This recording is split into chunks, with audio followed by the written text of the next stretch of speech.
My name is Barney Bush. I'm the chairman of the Vineyard Indian Settlement here near Harrod, Illinois. And we have this opportunity to speak about a number of issues that are troubling us here at this time. That includes the loss of graveyards, of our ancient graveyards and old village sites, and our homeland here in southeast Illinois and along the Ohio River, our traditional homelands. Part of our traditional homelands now, and long before a number of our ancestors were removed to Oklahoma. We have now been placed in the position of defending ourselves from the strip mines, from the frackers, from the drillers, the rock crushers, removing our hills, poisoning our water. We have these trucks going by here every day, about 2,000 trucks a day trips. We've got all that diesel fumes that are in the air, and there's numbers of us down in here who have suffering respiratory diseases, and I'm sure if it was put to court, the coal mines has enough money to say, oh, well, you had that prior to that. No, I didn't, and a number of other people here either. And lots of us, have to depend on these things here in order to breathe clearly. We can't sleep at night. This is 24 hours a day, 6 days a week, what they're doing with stripping our lands, and they're planning on stripping another 8,000 to 10,000 acres up here at Pearson Hill. They're lying about it when they say they don't have any such plans. We heard of this 10 years ago, or 2 years ago, and they're in the process of doing it now. They've got another 640 acres for they're waiting. Look, see, this is 24 hours a day, and my bed is just right inside this door here, inside the window there, and I have to bank myself up so I can sleep and run fans to have white noise. Of course, this means nothing to these people. This is nothing to them. And they talk about jobs, jobs, jobs. Do you know where this coal is going? The majority of this coal is going to China. And it goes to factories, to jobs that have been taken from the United States to China and Malaysia too, by the way. And this coal is going to fuel plants that are making weapons that are sold to Iran, that are sold to Syria, weapons that are sold to Lebanon, and what's the other country there that the United States is at war with? They're at war with everybody now. But in a civilized time, this would be called treason, what they're doing. This coal is making weapons that are killing Americans in a country that's hollering for jobs. What kind of sense does that make? Okay, here's the other side of that fence there. With all that's happening here, we've got all these old strip mine sites around down here that could be leveled off, and we could follow the lead of Germany that has all these solar, what's it called, Voltaic? I believe solar Voltaic, something like that. That they have acres of these solar panels that provide over half, almost 70% of the energy to all of Germany. You hear what I'm saying? To all of Germany. And this could be done here. This could be done here. But there's something in the colonial mind that just can't resist that destruction of land, that drilling in. It's kind of like, to me, it's kind of like, let's rape all the virgins that we can. Let's tear up all that we can. I don't get this. This air that we have to breathe, water we have to drink, earth in which we have to plant and live. Why you'd go to such extremes to destroy these things and call it the need for jobs and the needs for energy when there's alternatives? That doesn't make any sense to me. That puts us in a defensive mode. That puts them, if we had this military, this U.S. military and the National Guard, why aren't they here helping us? We need help. We need help to protect our homes from these people. And these people have become such an energy of power in the United States that these corporate entities are the ones who are ruling the White House. Because, everybody's gone gaga over Obama. I could have voted for Obama. He's promised us, he even shook hands with our executive director here. Told us he would help us here at the Vineyard Indian Settlement with our bid for state and federal recognition and help us with some things. We were going to put people to work. We had, as he called it, shovel-ready job plans here. Do you think that he actually helped us? No, he didn't. He referred us to the Wabash Valley Association, and it just completely disappeared.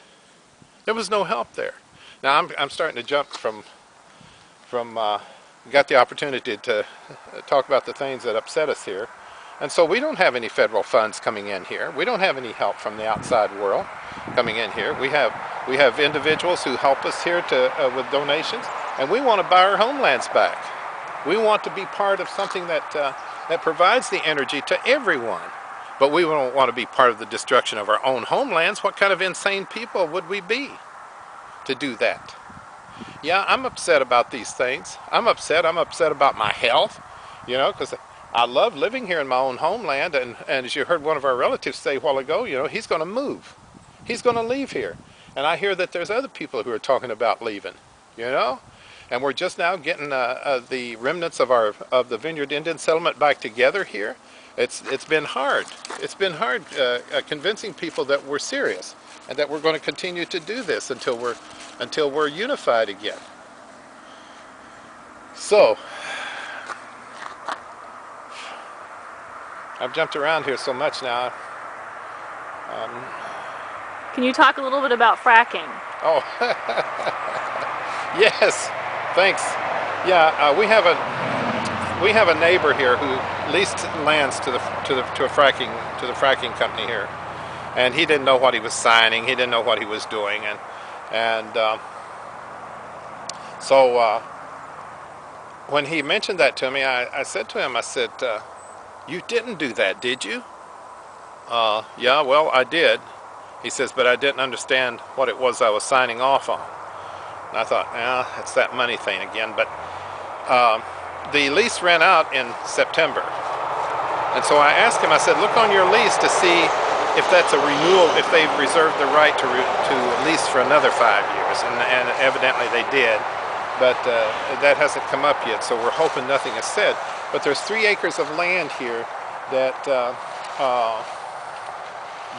is a lady that owns it is trying to get us to buy it, and we would, but we don't have the money yet to buy it. But she's not selling it to anybody else yet, and so if we can get that, that would be a protection in case they those frackers came in here.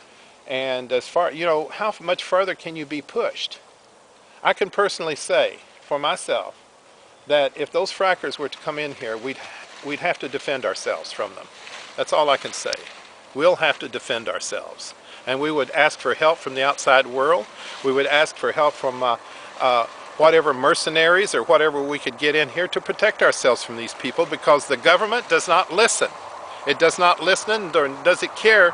The administration in Washington only cares about the casino tribes, the people who are involved in actively making millions of dollars a year, you know, because a lot of that money goes back to the states, and which is, in my estimation, an illegal thing, because all federally recognized tribes are not state entities; they're federal entities,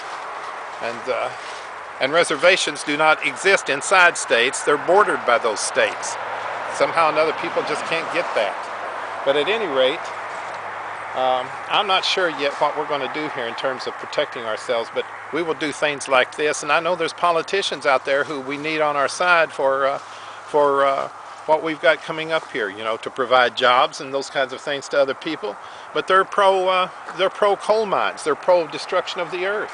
You know, I don't know how we're going to deal with those folks, because here I am talking about their philosophy on mining, and we need them to support us for our bid for recognition. So that really puts us in between a rock and a hard place. But it's my homeland, and I am a Shawnee first.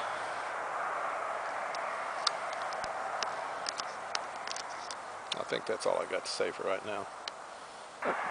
Yeah, because we need some help, and if there's people out there that are willing, I'm kind of a scary person to people, but our council, we've got some good people on our council that are not as scary looking as I am, and we need some help. We're a 501c3 currently here, and all donations are tax deductible. And we've got plans for businesses to come up here in the future, but we need help. We need some investors in these businesses, and we can need some investors in getting this solar-powered business going. We need some investors to help us buy these strip mine lands over here and level those off and make some health spas out of them. And there's all kinds of things that could be done if you live in a rational, civilized society.